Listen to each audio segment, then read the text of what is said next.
Então, é por isso que estamos vendo tanta chuva no mês de outubro. Mas eu acho que isso de mudanças climáticas não existe não. É coisa de governo, invenção para deixar a gente preocupado.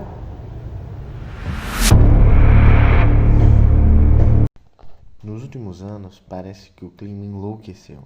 Calor recorde em pleno inverno, enchentes que arrastam cidades inteiras e incêndios florestais sem controle.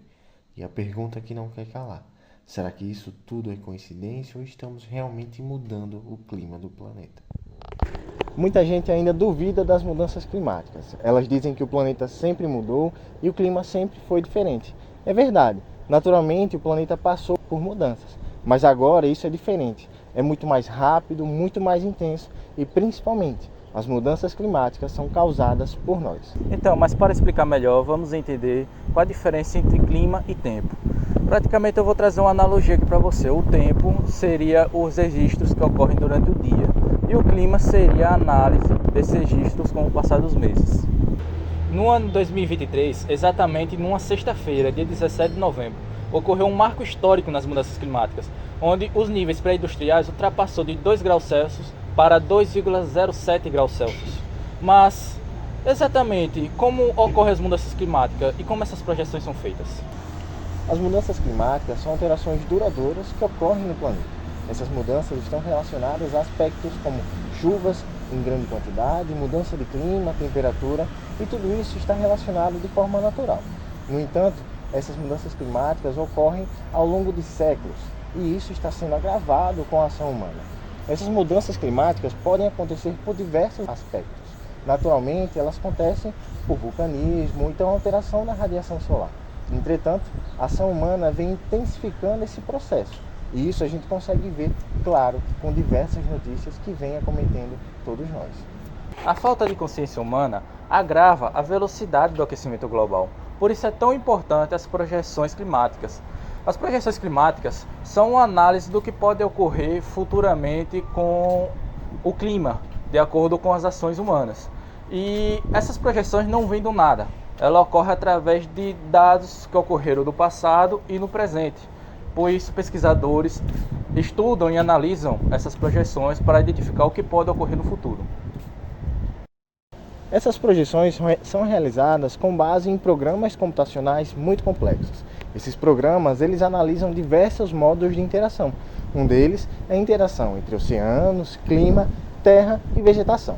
Além disso, esses programas computacionais analisam gases do efeito estufa e fazem projeções onde são realizadas e estudadas pelos pesquisadores. Esses pesquisadores, eles fazem projeções otimistas, pessimistas e fazem projeções intermediárias. Essas projeções são realizadas justamente para entender o efeito da ação humana e como essa ação consegue piorar, agravar ou então melhorar o tipo de projeção realizada. Essas projeções, além de servirem como um alarme para que a população mude, elas também servem para entender como o clima e a vegetação é afetada com as mudanças climáticas. Diversos pesquisadores brasileiros também trabalham com projeções, como é o caso da Patrícia, pesquisadora que realizou um trabalho com resiliência de biomas, fazendo projeção com base nessa resiliência. A Patrícia utilizou o modelo de resiliência de Rowling, que até hoje ele é amplamente utilizado. Ele assevera que resiliência ecológica corresponde à magnitude de distúrbios que um sistema pode tolerar antes de mudar seu estado favorável, ou seja, antes de realizar uma mudança. Essa pesquisa foi realizada, como eu disse, em diversos biomas aqui no Brasil.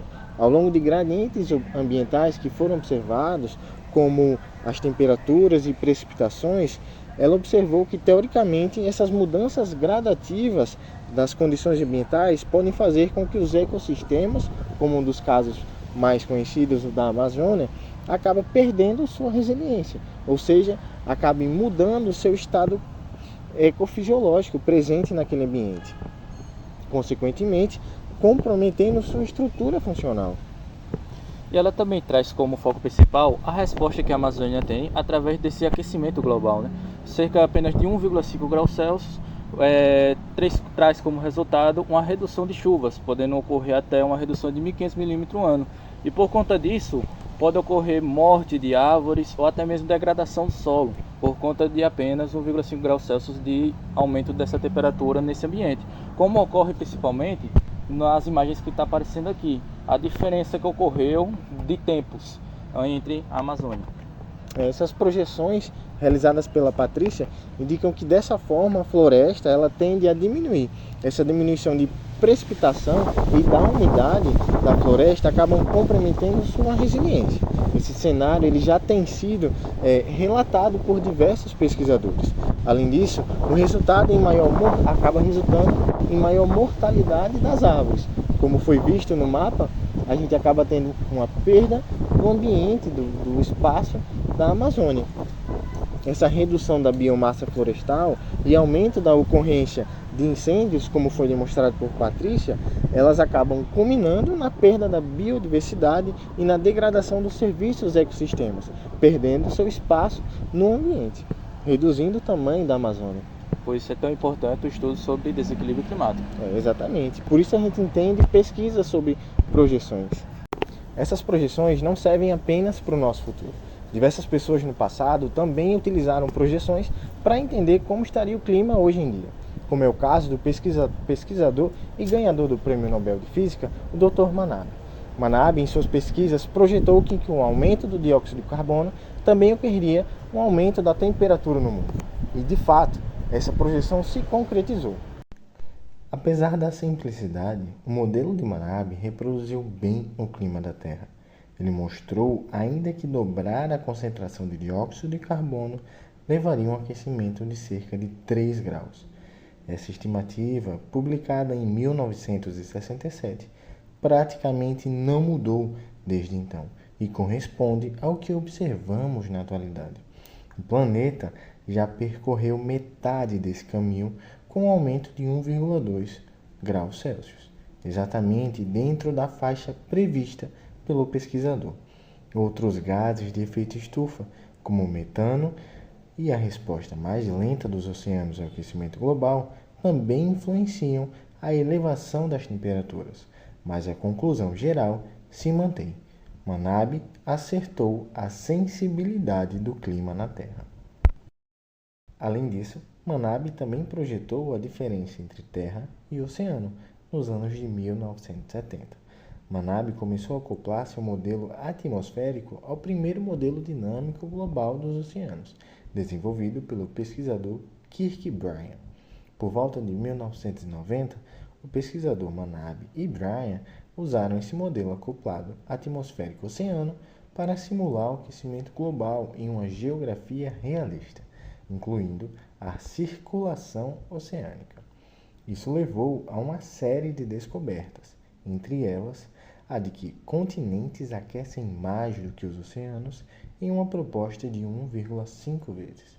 Essa diferença pode ser observada nas medições atuais e também explicada por princípios básicos da física, de forma semelhante ao que acontece quando o asfalto esquenta mais do que o solo úmido em um dia de sol. O contraste tem impactado direto na vida na terra firme, já que cada grau de aquecimento global é amplificado sobre os continentes. As mudanças climáticas não são uma previsão, elas já estão acontecendo no clima, nas plantações, nos oceanos e na nossa rotina. Cada escolha que fazemos, o que consumimos, como nos movemos e o que desperdiçamos acaba afetando este equilíbrio. Entender o que está acontecendo já é o primeiro passo para agirmos. No próximo vídeo, iremos falar sobre um assunto que é muito difícil de ser compreendido, o efeito estufa, e entender como ele é essencial, mas também muito perigoso.